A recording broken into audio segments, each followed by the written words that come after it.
The ancient Egyptians believed death was not the end, it was the beginning of the most dangerous journey of your entire existence. A journey through a dark underworld full of fire, monsters, and gates guarded by demons, ending in a courtroom where your heart is weighed against a feather, and failure means being devoured out of existence forever. And the incredible thing is, they wrote down the instructions. This is the complete journey of an Egyptian soul through the afterlife, straight from the Book of the Dead. First, what the Book of the Dead actually was, because it's not what it sounds like. It wasn't a single book, and its real name translates closer to the Book of Coming Forth by Day. It was a personalized collection of spells, prayers, and maps, almost a travel guide and survival manual for the afterlife, written on papyrus and buried with the dead to help them navigate what was coming. Wealthy Egyptians commissioned long, beautifully illustrated scrolls with hundreds of spells. The whole thing was designed to get you safely through the underworld and past the final judgment. But to understand the journey, you first have to understand what the Egyptians thought a person even was. To them, you weren't just a body and a soul. You were made of several distinct parts. There was the Ka, your life force, the vital essence that left you at death and needed offerings of food to survive. There was the Ba, often pictured as a bird with a human head, closer to your personality, the part of you that could move between the tomb and the world. There was the Ark, the transformed, glorified spirit you hoped to become if you passed judgment. And underpinning it all were two things you could not afford to lose, your name and your body. If your name was forgotten or your body destroyed, the Egyptians believed, the entire self could collapse, which is exactly why they mummified the body and carved the name everywhere. Survival in the afterlife started with keeping yourself intact. The realm of the dead was called the Duat, and it was not a peaceful place. It was a vast, dark, and dangerous underworld, a twisting landscape of caverns, rivers of fire, and gates. The newly dead soul had to travel through it to reach the Hall of Judgment, and the way was full of threats. There were lakes of fire. There were demons with knives. There were monstrous serpents lurking in the dark. There were gates, sometimes 7, sometimes 21 or more, and each gate was guarded by a fearsome demon who would not let you pass unless you knew the correct words. And this is what the spells in the Book of the Dead were really for. Many of them are the exact passwords. To get through a gate, the soul had to address its guardian by its secret name and recite the proper formula, proving you were prepared, that you had the sacred knowledge. Other spells protected you from specific dangers, a spell for not dying a second time, a spell for not letting your heart be taken from you, a spell for turning into a bird to fly past danger, a spell for breathing air and having water in the land of the dead. The underworld was essentially a deadly obstacle course, and the soul who had studied, or rather, whose family had paid for the right scroll, carried the answers with them. Knowledge was survival. The Egyptians believed you could quite literally talk and recite your way past the monsters. At last the soul reaches the Hall of Two Truths, the great courtroom of the afterlife. And here, in the most famous scene in all of Egyptian religion, your entire existence comes down to a single test. The soul is led in, usually by Anubis, the jackal-headed god of embalming and the dead. Presiding over the hall is Osiris himself, Lord of the Dead, enthroned. Along the wall sit 42 divine judges, each one associated with a specific sin. And before this assembly, the soul has to make what's called the negative confession.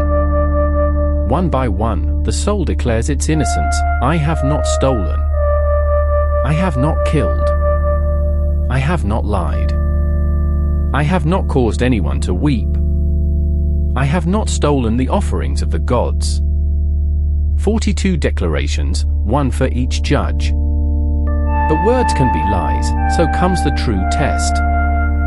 In the center of the hall stands a great golden scale. On one side, Anubis places the dead person's heart, because the Egyptians believed the heart, not the brain, held the complete record of your life, every deed good and bad.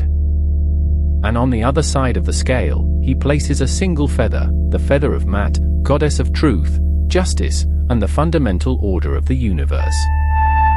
Then the scale is released. If the heart is heavier than the feather, weighed down by a life of cruelty, dishonesty, and wrongdoing, the heart sinks. If the heart is light, balanced perfectly against the feather of truth, the soul has passed. Watching it all, recording the verdict, stands the ibis-headed god Thoth, the divine scribe, who writes down the result. And crouched at the foot of the scale, watching the heart with terrible patience, waits a creature. The creature waiting beneath the scale is Ammit, and her name means the devourer. She is one of the most fearsome beings in Egyptian belief, a monster stitched together from the 3 deadliest animals the Egyptians knew, the head of a crocodile, the front half and mane of a lion, and the back half of a hippopotamus. She has only one purpose. If the scale tips the wrong way, if the heart proves heavy with sin and the judgment fails, Ammit lunges forward and devours the heart on the spot. And to understand why this was so terrifying to an Egyptian, you have to understand what it meant. This was not like being sent to a hell to suffer. When Ammit ate your heart, you did not go anywhere. You simply ceased to exist.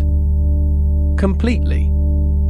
Your soul was annihilated, wiped from existence, denied any afterlife at all.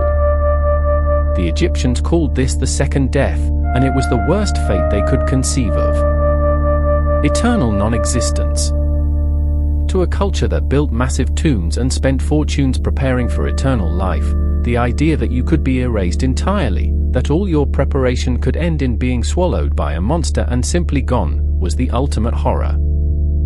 This is what every spell, every prayer, every mummification ritual was ultimately trying to prevent. Not pain after death. Erasure. So the whole journey, the whole anxious effort of Egyptian religion, was aimed at this one moment, making sure your heart balanced against the feather so that Ammit went hungry, and you were allowed to continue. If your heart balances against the feather, Thoth records your success, and Osiris pronounces you true of voice, justified, vindicated, worthy. You have conquered death. And you are led onward to the reward, a paradise the Egyptians called the Field of Reeds. Now here's what's so revealing about the Egyptian heaven: it tells you everything about how much they loved being alive. The Field of Reeds was not a realm of clouds, or harps, or floating spirits in some abstract bliss. It was a perfect, idealized mirror image of Egypt itself. There was the Nile. There were lush fields of grain growing tall and golden. There was your house. There were the people you loved, restored to you. There were the things you'd enjoyed in life, made eternal and flawless: no sickness, no hunger, no loss, no death, ever again. The Egyptians loved their earthly life so deeply that their idea of perfect eternity was simply to live that same life forever, with everything good kept and everything painful removed. But there's one final, very human, very Egyptian detail. Even paradise had fields, and fields had to be plowed and harvested. And no one, not even in heaven, wanted to do farm labor for all eternity. So the Egyptians had a solution. They were buried with small servant figurines called shabti, little mummiform dolls inscribed with a spell. The idea was that when the gods called upon the deceased to do work in the afterlife, the shabti would magically step forward and answer, "Here I am," and do the labor instead. Wealthy Egyptians were buried with hundreds of them, sometimes a full crew of 365, one worker for every day of the year, complete with overseer figures to manage them. They engineered a paradise so good, and so practical, that they remembered to pack the staff. That was the Egyptian afterlife, not an escape from the world, but the world itself, made perfect and made permanent, earned by a life of balance, and won at the weighing of the heart. So to the Egyptians, dying was not the end, it was the most important and dangerous journey you'd ever take. Through a monster-filled underworld, past gates that demanded the right words, into a courtroom where your heart was weighed against the truth, with annihilation waiting if you failed and a perfected eternity waiting if you passed. They took the afterlife so seriously they wrote you a manual to survive it. If you want to meet the god who rules the sun's own nightly journey through that same dark underworld, Ra, and the serpent he battles every night, that's where we're going next. Subscribe, and may your heart be light.